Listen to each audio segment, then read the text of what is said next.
Assalamualaikum warahmatullahi wabarakatuh. Bismillahirrahmanirrahim. Rabbi shrah li sadri wa yassir li amri wahlul 'uqdatam min lisani yafqahu qawli. Allahumma shalli wa sallim wa barik ala sayyidina Maulana Muhammadin wa ala alihi wa sahbihi asmin nama ba'du. Sedanten ingkang kula hormati wabil khusus teman bapak kula Kiai Haji Agus Ali Masyuri. Beberapa kiai yang tanpa ngurangi rasa hormat, saya hormati semua. Ini ada beberapa Gus. Ini saya ngaji insya Allah seperempat jam. Seperempat jam nanti yang menghisap Gus Kausar berapa Gus? 10 menit. 10 menit. Begini, sebetulnya saya membela semua umat Islam itu ahlul jannah. Karena saya ini ibarat marketing. Kalau orang Kristen itu kan setiap orang mati sudah tenang bersama Bapak di surga. Jadi kampanye itu menarik sekali. Sementara kita sudah kiai, sudah imam masjid, sudah ulama, masih saja dikhawatirkan su'ul khotimah. Ini kalau kampanye ini tidak imbang, ini nanti saya takut kalah. Makanya saya bilang pokoknya semua orang mukmin itu ahlul jannah. Karena memang asli hadisnya seperti itu, mangqala la ilaha illallah dakhalal jannah. Bahwa kemudian ada beberapa kiai yang mungkin wataknya itu pesimis, kemudian bikin sekian aturan-aturan yang sebetulnya itu cerminan dari pesimisnya, terus akan-akan masuk surga itu susahnya bukan main. Nah itu saya tidak setuju, karena tadi pasti kalah dengan kampanye sebelah yang setiap orang mati dibilang sudah tenang bersama Bapak apa? Di surga. Jadi ini penting. Terus kedua saya bilang agama ini sudah begitu baik, masa kunci surga sudah dibocorkan, miftahul jannah la ilaha illallah, masa sudah pegang kuncinya nggak jadi masuk surga, itu kan aneh. Ya sudah masuk saja, tapi tidak usah minta bantuan saya, masuk aja, kan sudah pegang kuncinya. Terus ketiga, kenangan terburuk saya ketika jadi kiai itu gini, saya ada beberapa guru SD datang ke saya, ini agak-agak masalah besar, Gus boleh enggak buka ujian nasional yang masih disegel. Semua guru bilang nggak boleh, itu kriminal kan. Ada satu guru yang bikin analogi agak kacau, boleh saja, wong ujian di kuburan saja dibocorkan para kiai nggak apa-apa. Itu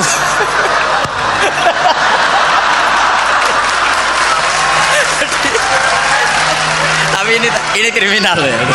Perhatian kepada kiai, nggak boleh memukul pemateri.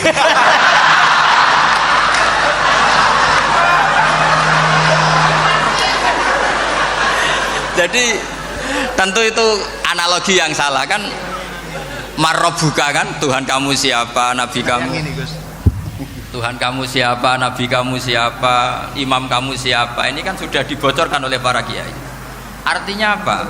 Nak raiso jawab kebablasan gitu. Terus guru ini berpikir kalau ujian akhirat sekrusial itu saja bisa dibocorkan, kenapa ujian nasional tidak boleh? Tentu ini kias yang salah, saya tidak ngajari seperti itu. Tapi saya ngajari ke kalian betapa mudahnya masuk surga. Kunci jawaban sudah dikasih, kunci pintu masuk sudah dikasih. Kok sampai tidak masuk, ini kebablasan. Paling salah gurunya. Jadi ini kenapa saya sering cerita orang mukmin semuanya itu min ahlil jannah, itu saya jamin. Sama tidak usah takut su'ul khotimah, tidak usah takut berlebihan seperti itu, karena setahu saya, setidaknya saya mewakili ulama zaman ini, rata-rata guru kita ini bermadzhab Syadzili dalam berkeyakinan berpikir tentang Allah. Di antara ini yang mulai saya ngomong serius, supaya tadi kan guyonannya sudah diambil Gus Reza sama Gus Kausar. Saya tahu kenapa mereka guyon, kalau ngomong serius takut kalah sama saya.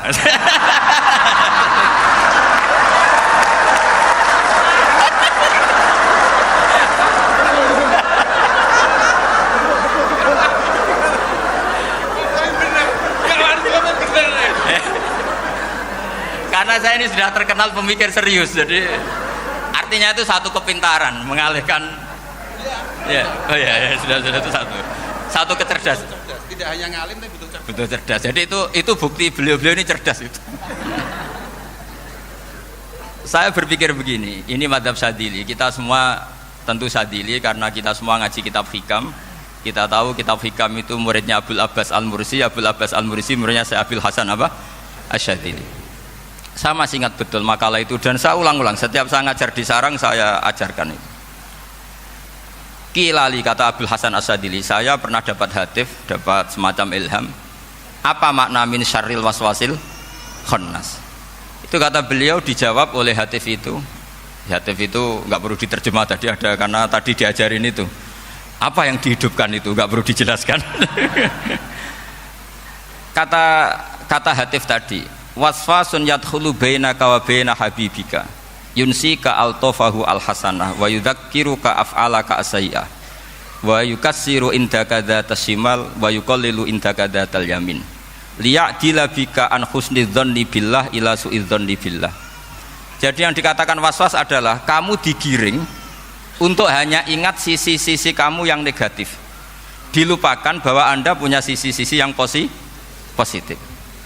Misalnya seperti ini, mungkin secara fikih tadi banser-banser tegas, wah ini masalah lelaki perempuan dipisahkan gini-gini.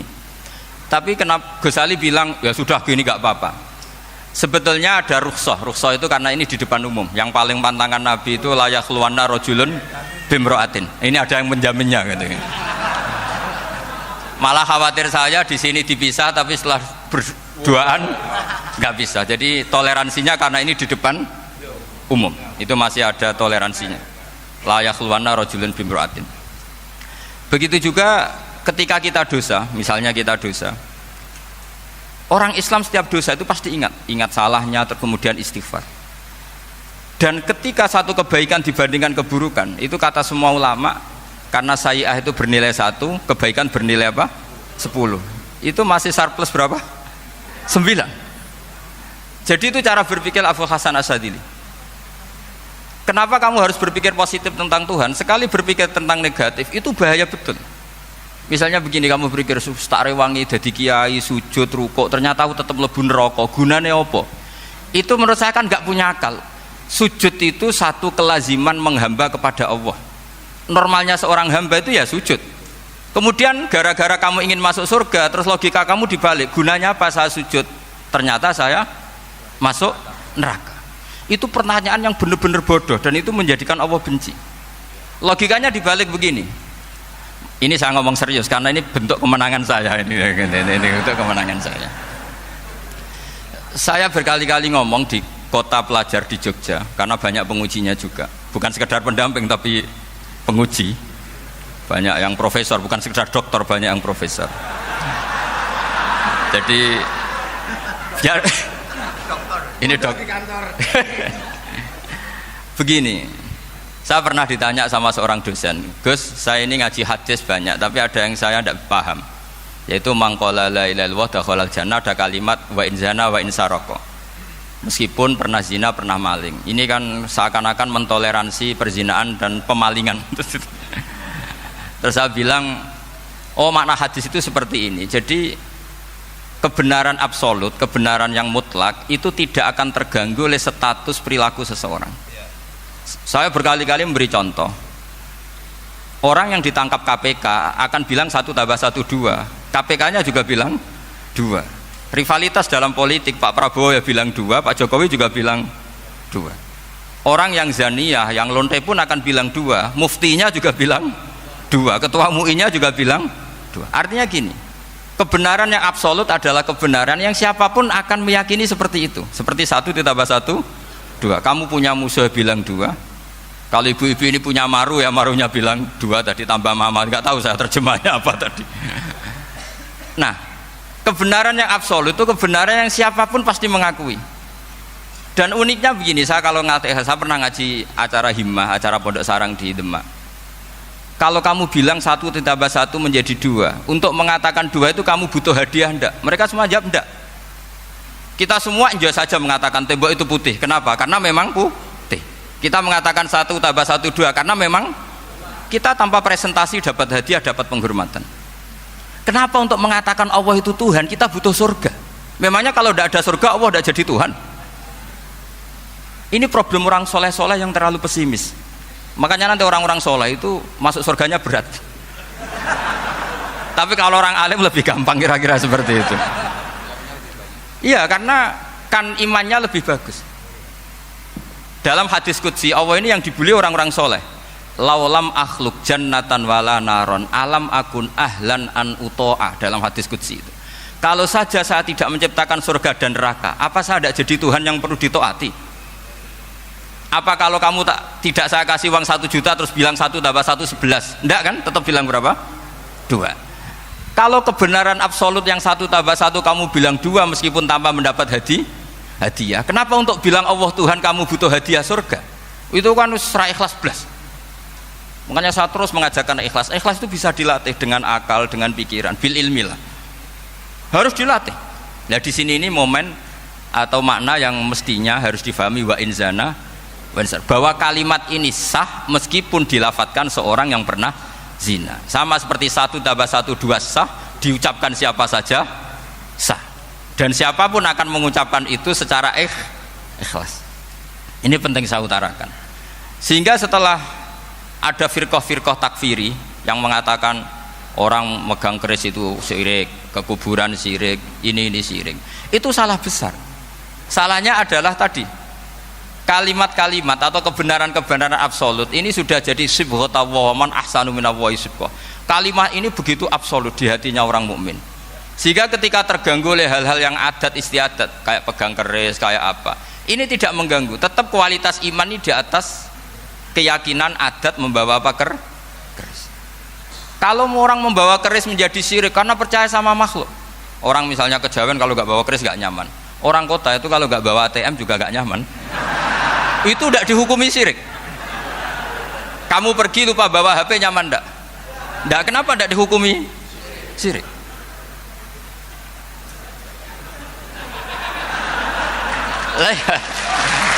Jadi ini logika. Jadi makanya ini Gus Reza boleh ngeritik saya itu berkali-kali bilang saya termasuk ulama yang mau bikin gerakan cangkem elek. Karena nanti kalau saya nisbatkan ke Rasulullah itu tidak pantas, karena Nabi ahsanan nasi khalqau wa khuluqa. Tapi saya siap jadi bempernya Rasulullah Shallallahu Alaihi Wasallam. Pernah ada diskusi di Jakarta, ini kisah nyata. Apa dalilnya setelah sholat salaman? Mana hadisnya? Itu dijawab hadisnya tentu kita kesulitan. Kalaupun ada hadisnya dhaif semua yang masalah musafahah. Akhirnya mau tidak mau dijawab pakai cangkem elek. Boleh nggak kamu setelah salam nyalain HP yang off? Boleh. Boleh nggak ke kamar mandi? Boleh. Oh berarti kencing boleh, nyalain HP boleh, yang nggak boleh itu ingat Allah. Karena mereka mengkritik wiridan, ngeritik salam. Akhirnya mikir deh, ada nggak hadisnya orang setelah sholat nyalain HP? Nggak ada kan? Tapi mereka nyalain HP nggak hambatan, tapi untuk salaman masalahkan. Ke kamar mandi boleh, tapi untuk wiridan nggak boleh. Akhirnya mereka sadar, oh iya. Lama-lama dibisi gini yang kelompok itu, kamu itu korban aliran supaya kamu gak ingat Allah, ingatnya HP-nya. Sehingga orang wiridan kamu kritik, orang nyalain HP tidak kamu kritik. Itu kelompok itu adalah kelompok orang-orang yang supaya orang Islam itu lupa Tuhannya. Itu gerakan cangkem elek, tapi jadikan orang sadar. Jadi ini penting. Jadi kalau kamu tidak bisa bela agama dengan jalan yang lurus karena tidak bakat gitu, nggak apa-apa pakai cangkem elek tadi, karena nggak mungkin gerakan ini dinisbatkan kepada Rasulullah Shallallahu Alaihi Wasallam. Kalau soal sanad, saya punya sekian sanad tentang itu, tapi tidak usah kamu ikuti. Ada orang tanya, ya Pak Kiai, kalau setan dibakar di neraka panasan enggak? Ya panasan. Lo kan setan dari api, ngapain harus panasan? Kan materinya sama. Terus Kak Kiai tadi gak kesulitan, dia ngambil pasir disawero di wajahnya. Wah sakit Kiai, kamu kan dari tanah, kena tanah kok. Jadi itu ada sekian, artinya gini ya, kalau kesulitan jawab pakai baik-baik ya sudah pakai cangkem elek itu aja kan. Tapi tentu kan gerakan ini tidak mungkin dinisbatkan kepada para nabi. Tapi saya pastikan meskipun nggak bisa dinisbatkan kepada para nabi dari segi cangkem elek tadi, tapi secara semangat itu sama. Saya punya sekian contoh. Benar Gus Riza tadi gojol saya sengawur-ngawurnya itu masih punya sana. Itu pas saya ngawur pun masih punya apa? Sana. Nabi Ibrahim itu ketika faja'alahum juzatan illa kabirallahum itu, si berhala paling besar dikasih kapak. Ketika mereka geger, ini siapa yang memecahkan berhala-berhala kecil? Kata mereka, sami'na fata yadhkuruhum yuqalu lahu Ibrahim. Ya kira-kira Ibrahim lagi. Terus setelah Ibrahim didatangkan, siapa yang melakukan ini semua? Ini jawaban Nabi Ibrahim, bal fa'alahu kabiruhum hadza. Ya tanya yang bawa pedal, saya kan tidak bawa kan. Terus kata orang-orang, otak kamu itu di mana? Masa berhala disuruh nanya, kan nggak bisa ngomong. Ibrahim kembalikan, uffil lakum wa lima ta'buduna min dunillah. Lalu otak kamu di mana? Sudah tahu nggak bisa ngomong kok disembah gitu. Itu ada kata uffin loh. Uffin itu kalau diterjemah kira-kira ya agak-agak jancuk gitu. Kira-kira ya kira-kira seperti itu. Jadi sekarang dalilnya jancuk apa Gus? Pakai dulu biasa kalau misalnya saya bilang sudah. Gimana? Jancuk itu dari dak tinggalkanlah suan perkara sing elek. Krono ilate wong Surabaya kakean rawon akhirnya ngomongnya jancuk.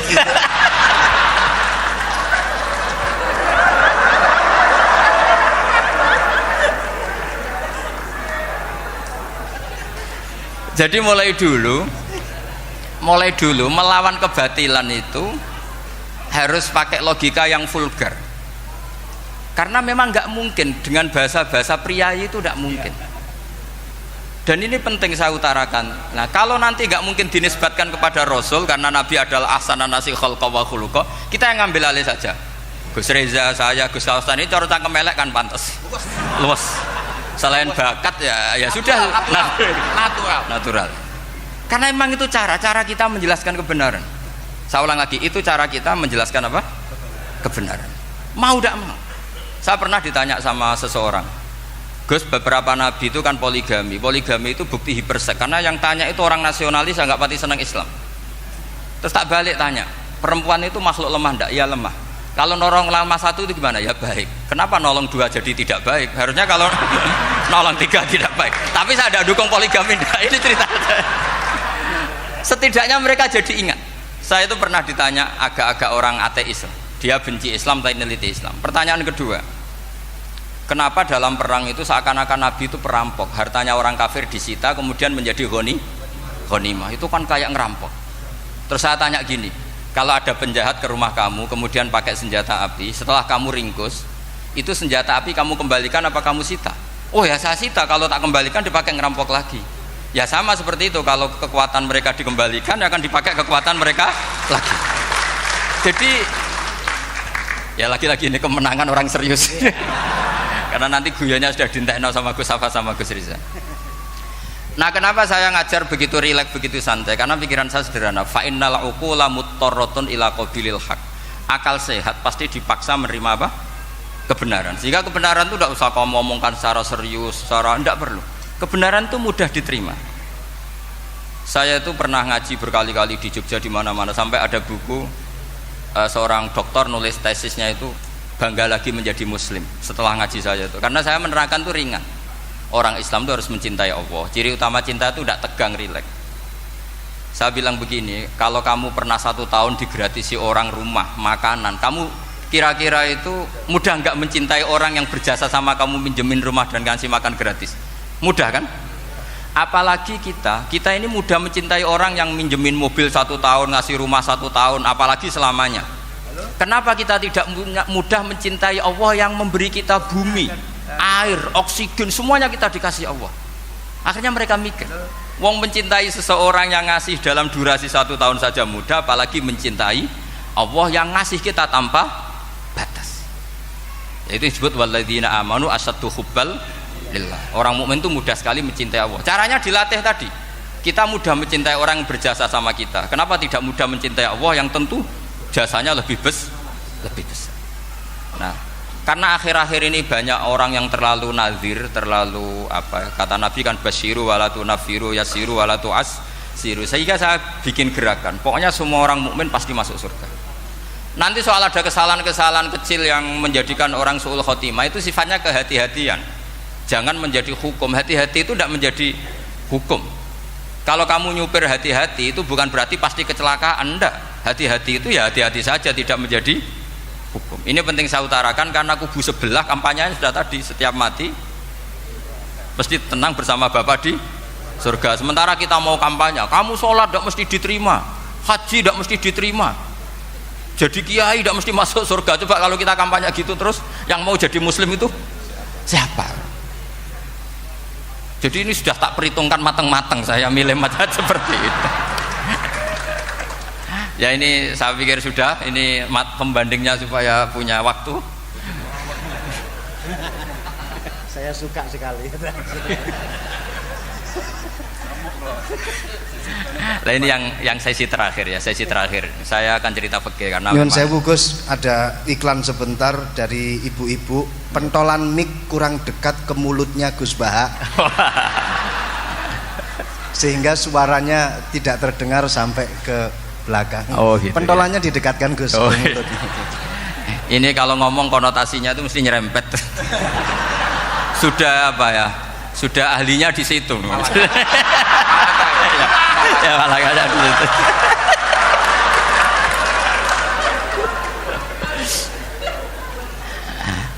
Dalam sesi terakhir saya cerita pentingnya pembanding. Imam Rafi'i itu yang ngarang kitab Muharrar. Kitab Muharrar ini adalah ringkasan dari kitab Al-Wasit. Al-Wasit itu karangannya Imam Ghazali.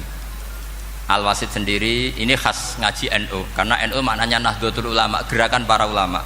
Jadi kalau nggak ngerti alim-alim seperti itu ya ada NU. Sebenarnya sampai itu pasnya Nahdlatul Ummah, gerakan umat. Tapi kan sudah jadi partai politik Nahdlatul Ummah. Karena yang katakan NU itu Nahdlatul Ulama, gerakannya para ulama. Imam Rafi'i itu berpendapat sujud itu cukup pakai batuk, pakai jidat. Itu dalam kitab Muharrar. Wal asoh anna sujud yasihu mau cukup biwat iljabah. Ketika Imam Nawawi mentasih kitab Muharrar namanya Minhajut Thalibin, itu mengkritik Imam Rafi'i. Kata beliau sujud itu untuk sah harus melibatkan 7 anggota, karena berdasar hadis umirtu an asjuda ala sabati a'zumin, yaitu al jabhah wal yaden warubaten wal kodamen, yaitu jabhah 2 tangan, 2 lutut dan 2 kodamen. Akhirnya saya ngecek di kitab asli, Imam Rafi'i termasuk Ashabut Tarjih dan Imam Nawawi. 2 orang ini khilaf. Kan nggak mungkin kita sebagai musohehnya, karena yang khilaf ini 2 ulama besar, satu Imam Rafi'i, satu Imam siapa? Nawawi. Kita tidak bisa hanya ngikuti Fathul Mu'in yang mengatakan idza khtalafan Nawawi war Rafi'u qudiman Nawawi, tidak bisa, karena Imam Nawawi ini sering nginduk sama kitabnya Imam Rafi'i karena senior Imam Rafi'i. Setelah saya cek di kitab kitab asli Mamba ya, satu sumbernya semua madzhab apa? Syafi'i. Ternyata Imam Syafi'i nak ngedikan hanya begini. Wa uhibbu, saya suka setiap orang Islam sujud itu melibatkan 7 anggota karena itu aman, pasti sah. Tapi wayah tamilu, kata beliau, tapi mungkin saja sujud hanya watul jabah itu sah. Kenapa? Kata Imam Syafi'i, liqaulihi sallallahu alaihi wasallam atau li du'aihi apa sallallahu alaihi wasallam fi sujud sajadalaka wajhi wa sam'i wa basori. Nabi ketika sujud itu hanya berdoa, ya Allah sujud kepada engkau wajhi wa sam'i wa basori. Nabi tidak menyebut wayadi wa rukbati wa qadami. Sehingga saya berkali-kali bener kata Gus, saya ini pembela umat sing sujute 7 anggota ya taklem pantes dadi Rais Suryah. Itu. Yang sujute bathuk tok ya tetap sah ngikuti mazhabnya Imam Rafi'i. Meskipun itu tidak saya anjurkan. Tentu tidak saya anjurkan. Alasannya Imam Syafi'i tadi, Rasulullah pernah berdoa dengan kata-kata sajadalaka wajhi, bukan diteruskan wayadi warubati wakoda. Sehingga fal khilaf huna bakin ala khiddati kalau dalam bahasa fikih. Khilaf biar tetap sesuai aturan khilaf masing-masing. Enggak perlu kamu menggugurkan pendapat Rafi'i yang mengesahkan sujud hanya pakai jabah. Ini penting karena tadi seperti saya katakan, yang sujud anggota itu ya masuk swarga mergo pintere, sing nganggo bathuk tok yang mlebu swarga mergo gobloke tadi, karena aksaru ahlil jannah al-bulbu. Nah ini madhab saya, jadi saya itu ingin umat Islam itu baik-baik saja. Iya betul, madhabin jenengan. Ya, karena tidak mungkin lah kita tidak bela Islam di zaman akhir, tidak mungkin, karena di kubu sebelah kampanyenya sudah seperti itu. Kalau kita ngomong ikhtiyat, kiai ra mesti mlebu swarga, sing salat ngethuk ra mesti husnul khotimah, wah kan jadi repot. Saya ini pengagum teori ikhlas, dilatih bil ilmi, saya ulang lagi, dilatih bil ilmi. Saya ini malunya tadi saya mengatakan 1 tambah 1 2, itu meskipun tidak ada yang memberi hadiah tetap saya katakan 2. Saya mengatakan air itu dingin, tidak ada yang ngasih hadiah, saya akan bilang kalau air itu dingin, kalau api itu panas. Untuk hakikat-hakikat seperti itu saja saya jujur tanpa ingin imbalan. Tapi ketika hakikat mengenai Allah kok saya minta imbalan surga dan neraka, ini apa-apaan? Kira-kira gitulah, Rois Suriah macam apa gitu.